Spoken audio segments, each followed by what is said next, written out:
High Admiral Zexthor's boots echoed through the crystalline corridors of the hegemony's supreme war chamber, each step sending ripples of light through the translucent floor. His metals, crafted from the rarest minerals of conquered worlds, clinked together in a symphony of victory. Behind him, 3 junior officers struggled to keep pace, their arms laden with holographic displays and data crystals. The massive doors to the war chamber parted at his approach, revealing the circular arena where the fate of countless civilizations had been decided. 27 council members, each representing a different sector of the hegemony, sat in ascending tiers of crystalline thrones. Their scaled skin reflected the ambient light in various hues of blue and green, a genetic marker of their ancient bloodlines. Esteemed Council, Zexthor's voice boomed across the chamber. Our scout vessels have made an intriguing discovery in Sector 7249, a previously overlooked star system with a Class M planet. He gestured, and one of his officers activated a holographic display of Earth, floating in the center of the chamber. Supreme Counselor Vexna leaned forward, her jeweled headpiece tinkling. Another primitive world. We have dozens awaiting processing already. This one is different. Zexthor's mandibles clicked in amusement. He nodded to his officers, who began playing intercepted television broadcasts. Images of human entertainment flashed through the air. Independence Day, War of the Worlds, Battlestar Galactica, Star Trek. Murmurs of confusion rippled through the chamber. They spend their time imagining alien invasions. Counselor Crathel asked, his upper eyes narrowing in puzzlement. Precisely. Zexthor manipulated the display, showing military installations, satellite networks, and primitive space stations. They call their world Earth. Their technology is laughably behind ours. They still burn fossil fuels, fight among themselves over resources, and have barely established a presence on their own moon. Yet they pour considerable resources into preparing for extraterrestrial contact. He continued, bringing up economic data. Their planet is rich in resources we need, particularly their vast water reserves and mineral deposits. Their population would provide an excellent labor force for our mining operations, but what makes them truly fascinating is their paranoia. Supreme Counselor Vexna's secondary hearts quickened with interest. Explain. They've created thousands of scenarios about alien invasions. Their military regularly conducts exercises based on these fantasies. They've even established something called Space Force. Zexthor could barely contain his amusement. It's as if they've spent their entire development looking over their shoulders for us. Laughter echoed through the chamber. Counselor Crathel wiped tears of mirth from his lower eyes. They prepare for what they cannot hope to resist. How delightfully primitive. Zexthor brought up battle plans. The 47th Conquest Fleet is already positioned 2 systems away. We can begin the operation within 1 standard cycle. Their pitiful defenses won't last more than a few minutes against our smallest destroyer. And their response to first contact? Vexna asked, already knowing the answer. Standard procedure. We'll broadcast the surrender protocols. When they inevitably resist, we'll eliminate their largest military installation as a show of force. After that, they'll fall in line like all the others. Zexthor's mandibles clicked again. Though I must admit, I'm almost disappointed. With all their imagined scenarios of alien invasion, I expected more. The council voted unanimously. Earth would be added to the hegemony's growing empire, its resources extracted, its population put to work in the mines. As Zexthor left the chamber to begin preparations, he found himself looking forward to seeing their faces when their primitive defenses failed. It would be an excellent addition to his collection of conquest memories. Little did he know, on a small blue planet several light years away, those primitive humans were about to turn his perfect record into a cautionary tale about underestimating your prey. Dr. Amanda Brooks pressed her palm against the biometric scanner, watching as layer after layer of security barriers retracted into the desert floor. The Nevada sun beat down mercilessly, but she barely noticed. Her mind was already 70 stories below ground, where humanity's greatest secret waited. The elevator descended rapidly, its quantum-stabilized inertial dampeners ensuring a smooth ride, despite the incredible speed. Amanda pulled out her grandmother's photograph from her pocket, a yellowed image from 1947. Margaret Brooks stood proudly in front of what appeared to be a simple military bunker, but that image had been carefully staged. Even then, they were already building Project Prometheus deep underground. Level 7 access granted. The security system announced as she stepped into the main control center. Hundreds of holographic displays filled the air, each showing different tracking stations around the world. Beijing's quantum array had the clearest view of the incoming fleet. London's deep space network was calculating their trajectory. Moscow's subspace monitors were analyzing their weapon signatures. Dr. Brooks, Lieutenant Sarah Reynolds rushed over, her young face flushed with excitement. The Chinese just confirmed it. They're using standard hegemony battle formation, exactly like the Roswell ship's database predicted. Amanda nodded, walking past rows of technicians and scientists. Each person here represented a family legacy of secrecy. Sarah's grandfather had been one of the first to reverse engineer the alien power core. Amanda's mother had developed the quantum gate technology. Generation after generation had worked in secret, preparing for this moment. Status report, Amanda called out as she reached the central platform. The room's main display showed Earth from multiple angles, with overlaid graphics indicating the hidden defense network. Colonel James Davidson, military liaison to Project Prometheus, straightened from where he'd been studying data streams. "They're moving exactly as expected, ma'am. Their scans are still being fed our carefully crafted false readings. As far as they can tell, we're still arguing about oil prices and making superhero movies." Amanda allowed herself a small smile. 75 years of deception, of carefully maintaining the image of a divided, technologically limited planet. Every space launch failure had been carefully orchestrated. Every public squabble between nations had been choreographed. Even their internet was a carefully curated front, hiding the real global quantum network behind cat videos and social media arguments. "Dr. Brooks," a voice called from the communication station, "we're getting the final confirmations. Every major power has activated their response protocols.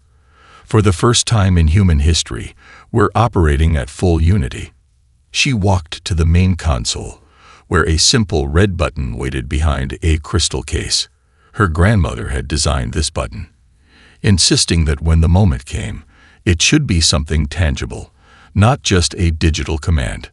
Sometimes, she'd written in her journal, "You need to feel the weight of history in your hands." "All defense platforms report ready," Colonel Davidson announced. "Quantum gates are primed. Targeting systems are locked. We're just waiting for them to enter optimal range." Amanda looked around the room, at the faces of people whose families had kept this secret for generations. They'd sacrificed normal lives, worked in complete secrecy, all for this moment. Somewhere up there, an alien fleet was approaching, expecting to find an easy conquest. Instead, they were about to learn why humans had spent so much time creating stories about alien invasions. They'd been rehearsing. Her hand rested on a crystal case as new data flowed in. The alien fleet had just passed Mars, their sensors still showing nothing but a primitive civilization below. They had no idea that every flash of static in their communications, every minor sensor ghost, was actually part of Earth's defense network, hidden in plain sight. "Send the warning," she ordered, her voice steady. "Let's give them one chance to turn around." After all, she added, looking at her grandmother's photo once more, We're not the monsters they are. Captain Michael Mad Dog Reynolds pressed his face against the quantum viewport of Europa Station ICO, watching the massive Imperial ships glide past Jupiter's largest moon. From this close, he could see the intricate patterns of their hull plating, the subtle shimmer of their shield harmonics, and the soft purple glow of their antimatter drives. 15 years he'd been out here, studying every detail of their technology, and they still hadn't noticed the observation post hidden within Europa's icy crust. Beautiful bastards, aren't they? Lieutenant Jennifer Hayes whispered, her breath fogging the viewport, as she leaned in next to him. Almost makes you feel bad for what's about to happen to them. Michael grunted in agreement, his hand unconsciously touching the worn DVD case in his pocket. Independence Day, his lucky charm. He'd watched that movie 17 times during his first year on Europa, laughing at how close and yet how far Hollywood had been from the truth. The aliens weren't coming to harvest their resources or their bodies. They were coming because that's what empires do. They expand until something stops them. Signal from command. Technical Sergeant William Cooper called from his station, where holographic displays showed real-time analysis of the passing fleet. They want another deep scan of their flagship's shield matrix. Copy that, Michael replied, moving to the main control panel. The station's quantum sensors, disguised as natural ice formations, powered up silently. Jenny, make sure we're still masked as background radiation. Their little station was a masterpiece of deception. To the outside world, it appeared as nothing more than another chunk of Europa's frozen surface. Every energy signature was disguised, every transmission hidden in the natural electromagnetic noise of Jupiter's magnetosphere. The aliens had no idea they were being studied, their every secret recorded and analyzed. Got something interesting, Cooper called out, his fingers dancing over the holographic controls. Their secondary shield generator has a fluctuation pattern we haven't seen before. Sending the data to Project Prometheus now. Michael watched as the information streamed back to Earth through their quantum-entangled communication array. No radio signals, no detectable transmissions. Just pure, instantaneous communication through paired particles. Another technology they'd reverse-engineered from the Roswell crash, improved upon, and kept hidden. Remember when we first got posted here? Jennifer asked, still watching the ships through the viewport. How scared we were that they'd detect us.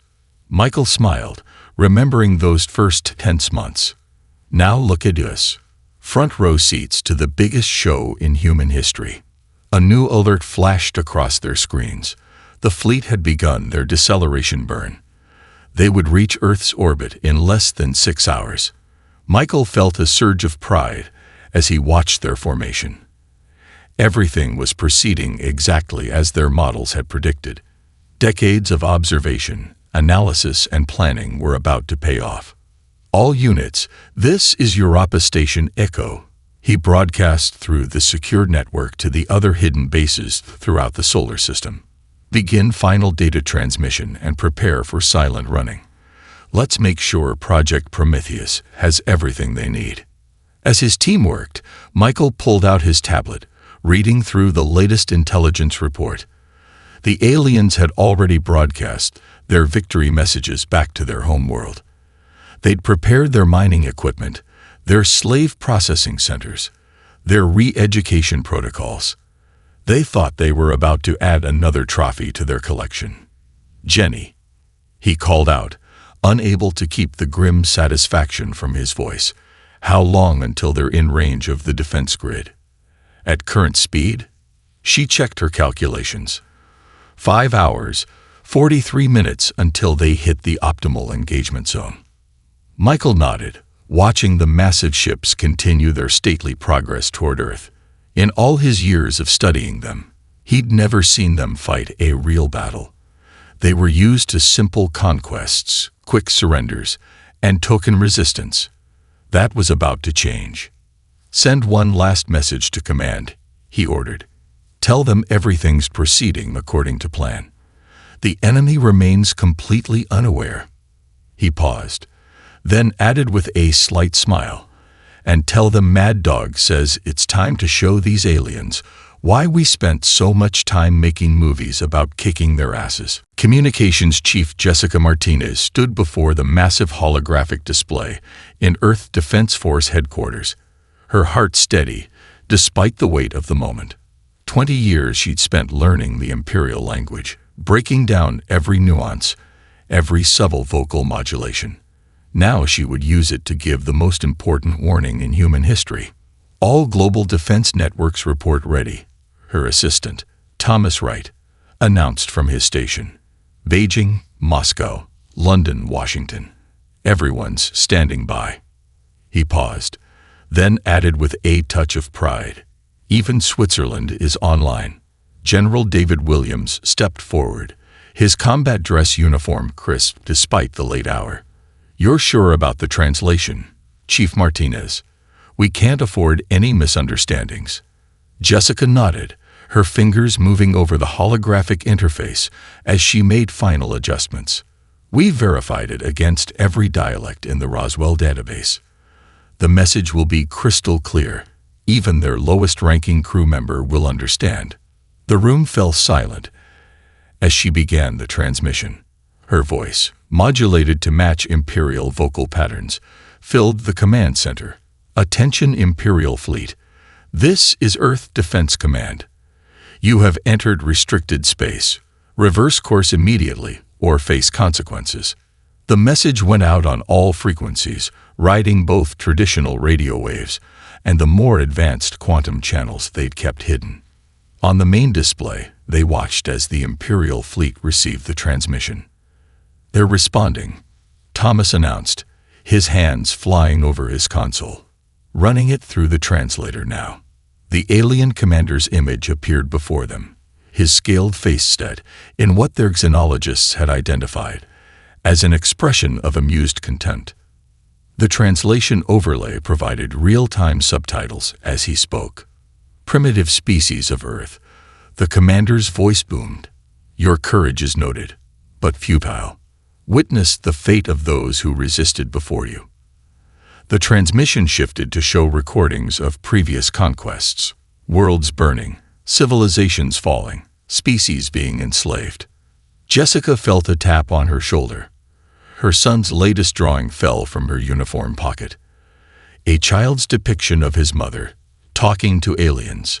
This morning, he'd asked her if aliens were real. She promised to tell him the truth tonight. "They're scanning us," Lieutenant Sarah Chen reported from the sensor station. "Still only detecting our decoy installations. The real defense grid remains undetected."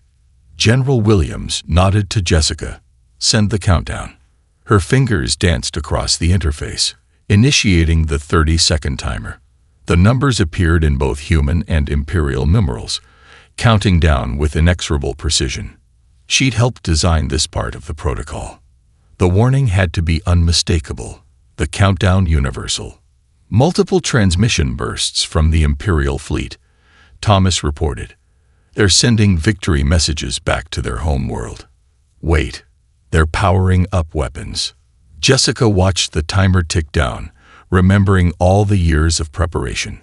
Her team had learned their language from intercepted communications, built translation matrices from stolen data, created a complete cultural and technological profile of their enemy, all while making it look like they were just making science fiction movies. 15 seconds, Sarah announced. "Their weapons are hot. They're targeting major military installations, or what they think are military installations." The Imperial commander transmitted once more. "Your primitive defenses cannot hope to." Jessica cut the transmission mid-sentence. Let them think it was fear or technical limitations. The truth would be far more satisfying. 5 seconds, she announced, her voice steady. The room held its breath. Decades of preparation, generations of secrecy, all leading to this moment. 3. General Williams stood straighter. 2. Jessica touched her son's drawing. 1. The Imperial fleet hung in space, weapons primed, completely unaware of the web of quantum gates about to open around them. 0. Jessica Martinez, who had spent her career learning to speak to aliens, allowed herself a small smile as she sent one final message in perfect Imperial standard. You should have taken the warning. Junior Sensor Officer Crix's hands trembled as he triple-checked the readings. His secondary heart had already stopped from shock, and his primary hearts were racing. The data couldn't be right. He'd been watching Earth for hours, seeing nothing but primitive satellites and basic space stations. But now, as their weapons powered up, the planet's camouflage was starting to shift. Commander Valrix, he called out, his voice cracking. You need to see this immediately. The Imperial commander turned from his victory broadcast, mandibles clicking in annoyance. What is it, junior officer? Their pathetic missile defense systems finally online. No, sir. Crix's scales had paled to an almost white color. They have a defense grid. It's unlike anything in our database. The energy readings. He swallowed hard. They're off the scale. Valrix strode to the sensor station, his ceremonial cape swishing behind him. Impossible. Our initial scans showed nothing but primitive. His voice trailed off as he saw the display. Around Earth, like a spider's web becoming visible in morning dew, a network of advanced technology was shimmering into view. Quantum signatures that shouldn't exist in a pre-interstellar civilization. Power readings that made their most advanced warships look like children's toys. Battle stations. Valrix roared, but even as he gave the order, more revelations were unfolding. Sir, the communications officer shouted. Their internet, it's dissolving. There's another network underneath, quantum-based, global. All their primitive digital systems were just a shell. On the main screen, Earth's facade was cracking. The crude satellites were transforming, revealing advanced weapon platforms. The clumsy space station morphed into a state-of-the-art defense hub. Even their moon showed signs of hidden technology. How? Valrix demanded, his professional composure cracking. How did we miss this? Where did they get this technology? Crix's third heart nearly stopped as another reading caught his attention. Sir, that ship we lost 75 of their years ago. The one that crashed. Roswell, Valrix whispered, the pieces finally falling into place. They've had access to our technology for 3 generations, but instead of revealing it, they studied us. The strategic officer finished, her voice filled with horror. All those entertainment broadcasts about alien invasions, they weren't fiction. They were preparing their population, wargaming every scenario. The countdown on their screens reached single digits. Valrix watched in stunned silence as Earth's true nature revealed itself. The fossil fuel economy, the political divisions, the limited space program. It had all been an act, a masterful deception decades in the making. Sir, Crix's voice hit a pitch he didn't know was possible. Energy signatures forming around the fleet. They're like nothing I've ever. He paused, checking a secondary reading. No, wait. They're similar to our quantum gates, but the technology has been refined, improved. They've taken our basic designs and made them better. Valrix finished, finally understanding the true scale of their mistake. They hadn't found a primitive world ready for conquest. They'd found a species that had spent 3 generations preparing for this exact moment. The countdown hit 0. In his last moments before the defense grid activated, Valrix had a final, crushing realization. All those human stories about resisting alien invaders, all those movies and books they'd dismissed as primitive entertainment, they weren't signs of paranoia. They were practice.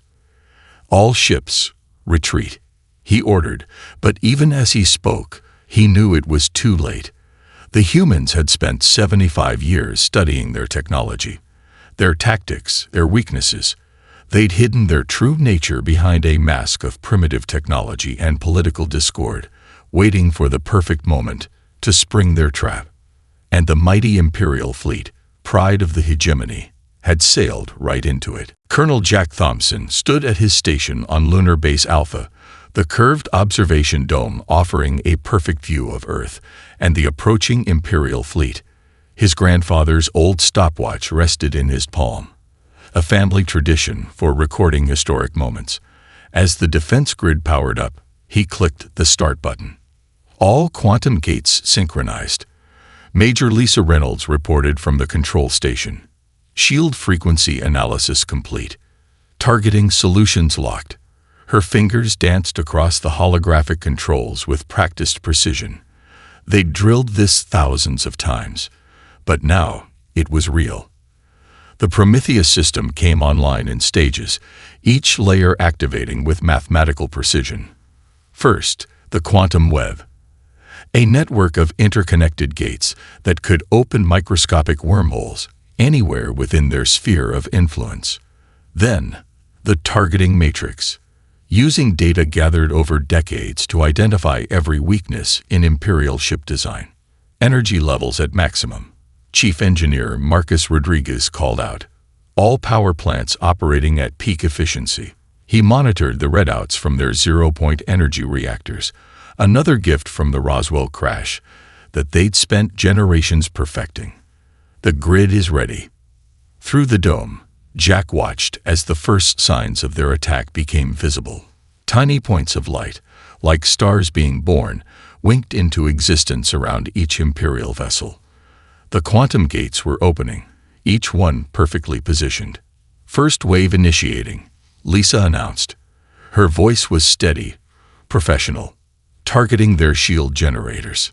The Prometheus system fired.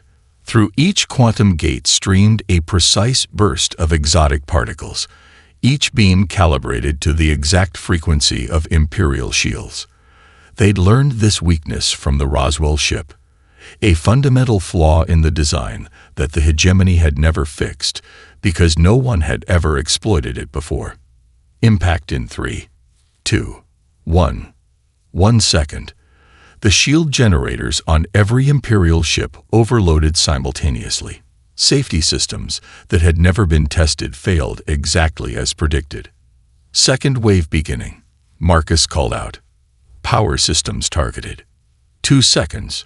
The quantum gates shifted position, new beams lancing out. The Imperial ship's power cores began emergency shutdowns, their crews helpless to stop the cascade failure. Final wave commencing, Lisa reported, targeting weapon systems and engine controls. 3.7 seconds. The last burst of targeted energy struck home. Every weapon system, every engine, every critical system on the Imperial ships went dark. The mighty 47th Conquest Fleet, terror of 1,000 worlds, hung powerless in space. Jack clicked his grandfather's stopwatch. 3.7 seconds, he announced, recording the time in the official log, just like the simulations predicted. Through the dome, they watched as emergency life support systems activated on the Imperial ships, the only systems they'd intentionally left untouched. No lives lost, but the message was clear. Earth could have destroyed them all. Single pod launching from the flagship, Lisa reported. As expected, Commander Valrix is following the predicted escape protocol. Jack nodded, watching the small escape pod break away from the powerless fleet. They'd planned for this too. Let the commander return home. Let him tell the story of how Earth had defeated their greatest fleet in less time than it takes to brew coffee. Begin recovery operations, he ordered. Get those crews to safety before their life support fails. He turned to his team, pride evident in his voice. Ladies and gentlemen, you just made history. The first complete defeat of an Imperial fleet without a single loss of life on either side. As recovery ships moved in to begin rescuing the stranded Imperial crews, Jack thought about his grandfather. The old man had helped design the first prototype of the quantum gates, working in secret his whole life. He'd never lived to see his work save humanity, but he'd always said that was the point. Each generation building something they might never see completed, all for this moment. "Send word to Earth Defense Command," he said, carefully placing his grandfather's stopwatch back in his pocket. "Tell them the Prometheus Protocol was a complete success, and add a personal note. Grandpa, we did it." Dr. Emily Foster adjusted her uniform as the airlock cycled. Behind her, a team of Earth's best xenobiologists and diplomats waited, each chosen for this historic moment. The Imperial escape pod had been carefully tractored into the neutral meeting station, positioned halfway between Earth and their disabled fleet. "Remember," she spoke to her team, "Commander Valrix is still dangerous, even in defeat. The hegemony doesn't train its officers to handle failure." She'd spent years studying Imperial psychology, learning their customs, understanding their pride. The airlock opened with a soft hiss. Valrix stood there, his usually immaculate uniform showing signs of the hasty evacuation, his upper eyes fixed on Emily, while his lower set scanned the room for threats. Despite his situation, he maintained the rigid posture of an Imperial commander. "I am prepared to negotiate terms of surrender," he announced in Imperial Standard, his voice carefully controlled. "Though I must admit, I am curious about the terms you'll offer to a fleet you could have destroyed." Emily smiled, switching to perfect Imperial Standard herself. "Actually, Commander, we're not here to discuss your surrender. We're here to explain why you're going home with a very different story." She gestured to the station's main viewing window. Beyond it, Earth hung like a jewel, but now its true nature was visible. The quantum defense grid shimmered like a spider's web of light, advanced satellites no longer masked as primitive technology moved in complex patterns. "Please, sit." Emily indicated a conference table. "What you're about to learn will change your understanding of not just Earth, but the last 75 years of your own history." Valrix sat, his secondary hearts visibly pulsing with tension. Emily placed a crystal data core on the table between them. "This contains the true history of Earth since 1947, since Roswell. The lost scout ship," Valrix breathed, his mandibles clicking in realization.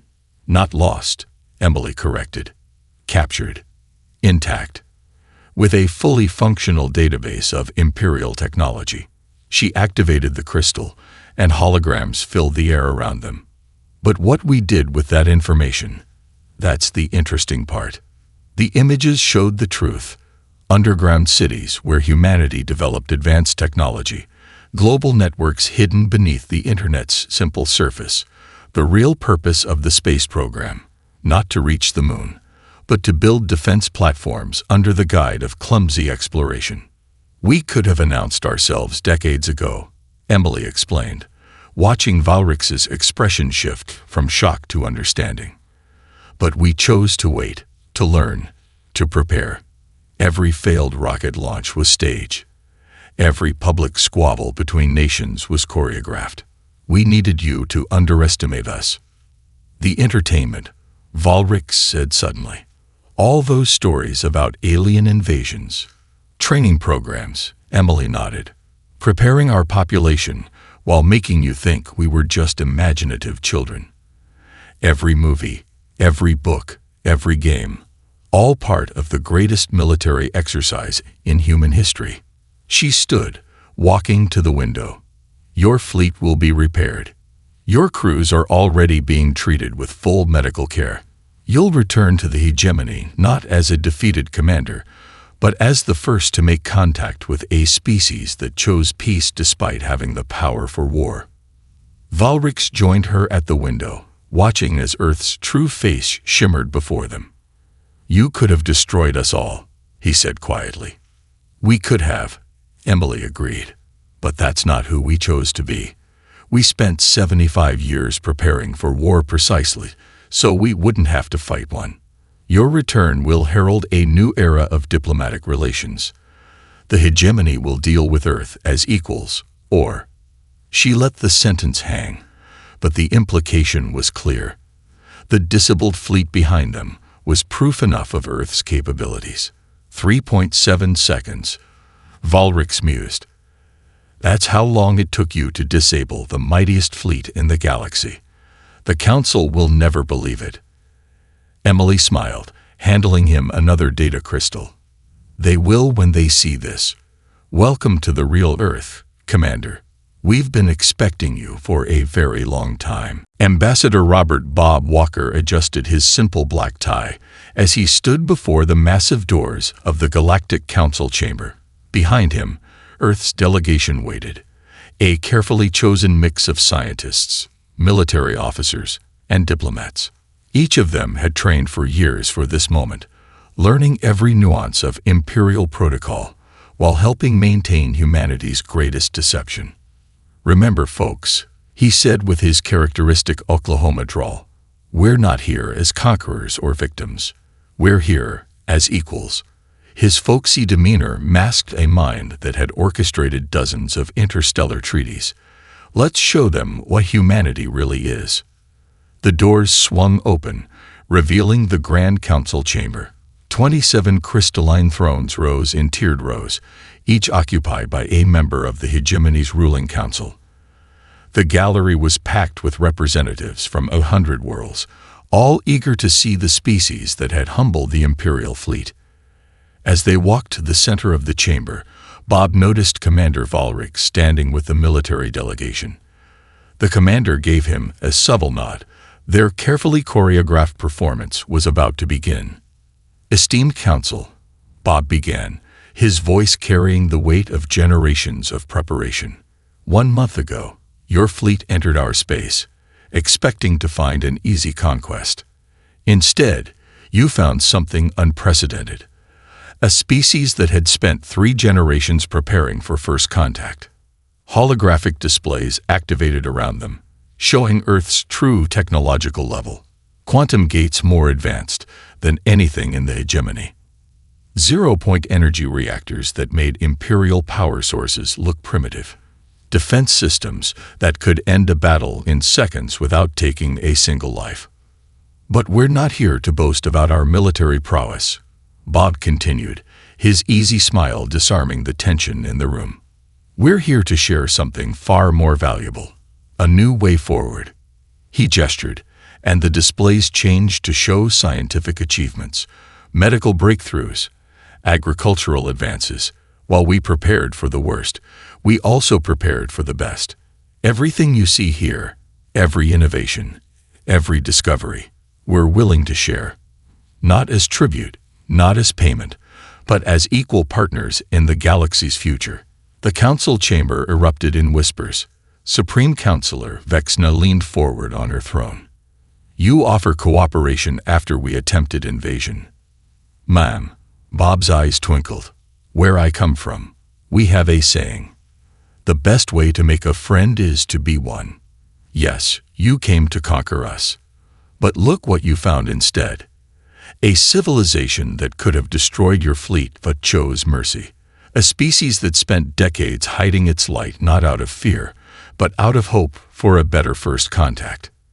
He pulled out an old DVD from his pocket. Independence Day. We made 1,000 stories about alien invasions, not because we feared you, but because we needed to understand you. Every movie, every book, every game. They weren't just entertainment. They were humanity asking itself the most important question. When we finally meet our galactic neighbors, who do we want to be? The display changed one final time, showing Earth's true face. The quantum defense grid shimmered like a protective shield, but alongside it were thousands of scientific research stations, medical facilities, and cultural exchange centers, all ready to open their doors to the galaxy. The choice is yours, Bob concluded. You can have the Earth that disabled your greatest fleet in seconds, or the Earth that's ready to share 75 years of hidden progress. We'd much prefer the latter. The chamber was silent for a long moment. Then, slowly, Supreme Counselor Vexna stood. Ambassador Walker, she said, her voice carrying the weight of Imperial authority. The hegemony would be honored to welcome Earth as an equal partner in the galactic community. Bob's smile widened as he shook her hand, sealing a new chapter in human history. "Ma'am," he said with a wink, "I do believe this is the beginning of a beautiful friendship." Behind him, Earth's delegation stood proud. They had done it. After 75 years of secrecy, of preparation, of walking the line between readiness and restraint, humanity had finally found its place among the stars, not as conquerors or conquered, but as something far more powerful, a species that had chosen wisdom over war.